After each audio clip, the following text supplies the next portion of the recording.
today I want to talk to you about cheap ukuleles. I generally avoid the really cheap ones. I once bought a box of coloured, very cheap diamond head ukuleles, and they were so bad. I had to do a lot of work on them, replace a lot of tuners, and eventually sell them as around Christmas time to people that you could only spend $20–30 on a uke. It wasn't very profit-driven enterprise, and I've avoided them since. Here's one of the recent cheap ukuleles that I bought. If you follow my channel or you look at my auction pages, you'll notice that I have certain standards. First and foremost, rosewood board. Always rosewood board or something equivalent in quality hardwood. The roseacre stuff is alright, it's like a burnt maple. Ebony, maple, rosewood, nothing else. A lot of cheap ukuleles have mystery wood painted black, and they warp. There's no truss rod in these things most of the time, so it's really important you get the correct hardware on the fingerboard, fretboard. So that's number one. If it doesn't have that, I generally pass on it. That's even more important than whether you got sharp fret ends or any of that stuff. You can do that work. But if you've got the wrong wood to begin with on the fretboard, really it's a losing enterprise from the start. So that's number one. I generally like a mahogany or a kume or some kind of hardwood neck, which most of them have. On the cheaper ukes you will see various scarf joints. On this one you've got one right here, so it's not a one-piece neck, it's got a glued heel on it. This piece here is all one piece. It looks like the headstock is part of the neck on this particular model, but a lot of times you have a scarf joint right here as well. You should expect that on cheap ukes and cheap guitars. You're not going to get all carved wood on ukes you pay a few dollars for, or guitars you pay under $100 for. It's just not a realistic expectation. Getting back to the box, one of the traditional hardwoods is good, a mahogany or a koa, or a spruce top with a hardwood back and sides. There are lots of exotic hardwoods that do fine, and I've had a lot of those and have some on my auction sites. People are obsessed with all solid ukuleles. You are only going to get one of those if you spend a lot of money. Most ukuleles that have solid tops, even mahogany solid tops or koa solid tops, will have laminate back and sides. That's not necessarily a bad thing. I've played $1,000 ukes that have laminate back and sides. There are various styles of lamination. Having a solid back and side doesn't automatically get you a better sound. There are other things you have to think about. First of all, most of your sound is coming through the top. How well graduated is the top? Just because it's solid doesn't mean that it's going to be immediately better. I've seen some solid top ukuleles that are too thick. They don't have any resonance. I've seen solid top ukuleles that are too thin. So the graduation is actually kind of more important as to whether it's solid versus laminate.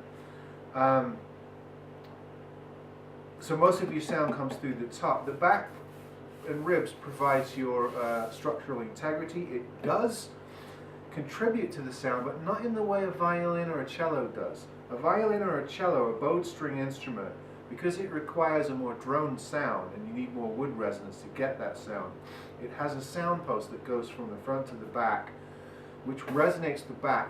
These things don't have that. So the only way that they're resonating the back is the sound radiates through the sound box and through the sides or through the heel joint or through either end block to resonate the back. But it's not as much as in other stringed instruments. So you can get a good quality ukulele that has laminate back and sides. You can get a good playing ukulele that's all laminate. And I've found a few that you can't tell the difference. So the wood and whether it's solid or laminate is of secondary concern. The fretboard's way more important to me. Also, the bridge material should match the fretboard, or should be of some durable hardwood. I have had to replace so many ukuleles that the bridges split. I've seen plastic bridges that break and chip. Also, it's good if you get bone, nut and saddle, but if you don't, it's not a deal breaker because you can buy these and put them on. This one has ox bone, nut and saddle on this. The bling is not that important, really. It's really an aesthetic feature. And a lot of this abalone stuff is pseudo. It's not actually abalone. Some of this stuff is even just stickers. So you can't be taken in by the bling on a ukulele or guitar. It's not always real. It's not always improving of the sound. It's not always inlaid. Binding is nice. It's not absolutely necessary. It might improve the structural integrity depending on the build quality of the instrument.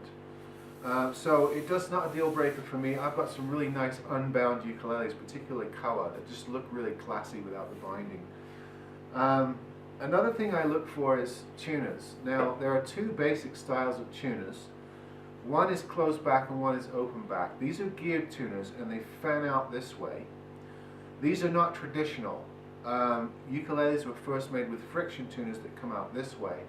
And now you have hybrid friction tuners. They're technically friction and they do come out the back, but they have some sort of mechanism which you tighten to keep them the friction intact. They're not true friction pegs like a violin or a cello peg. So you've got basically four different styles of ukulele tuner. This applies to the guitar as well.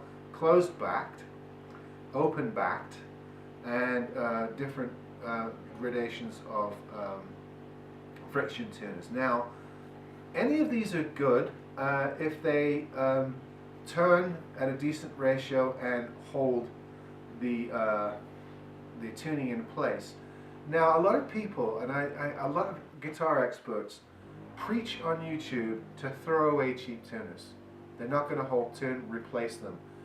That is bad advice, because a lot of times people will then go and order a set of tuners on eBay that aren't any better, because there are a lot of fake Grovers out there, and there's a lot of poorly variated tuning options. Some things to check with the stock tuners that come if it's not holding tune. Number one, they're always loose. They're either loose in the screws here, so they lose tuning with the keys, or they're loose here. The nut here is not holding you in place and they're wiggling. So first of all, tighten all of these areas around the tune, and make sure that they're tight also the screws into the wood, because if they're moving around, then you're going to have tuning variability. So make sure everything is snug, and I have a special tool that snugs these nuts in right here.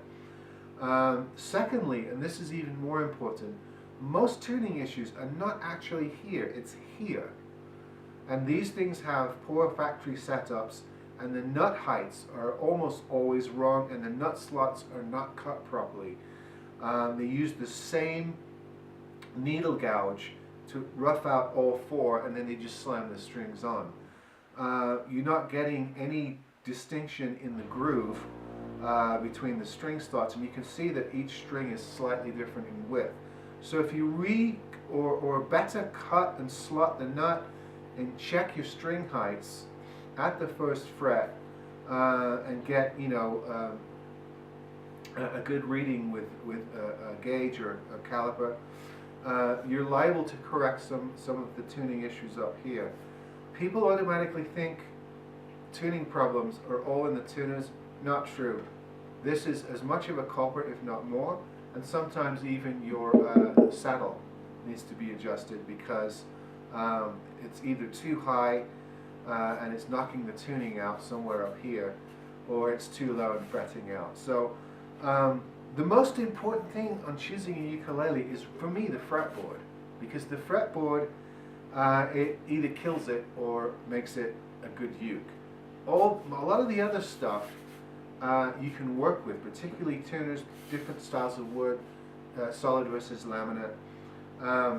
But if it has poor wood in either the neck or the board, it's liable to warp. And I see this so often with cheap ukuleles. So anyway, that's my sort of standard for ukuleles. And this one is a cheap mahogany uke. It's got bone parts, aquila strings. I'm going to make them nice players, and I'm going to sell them cheap. This one I had to glue a crack, a shipping damage crack here, so this is sort of now become a shop room throw around. But anyway, you can make good ukes out of these. You can correct all the issues with the frets, make them nice and smooth to play. It's got the correct parts on it, so I can make a good ukulele out of these and keep the price down. All right, hope that helps. See you next time.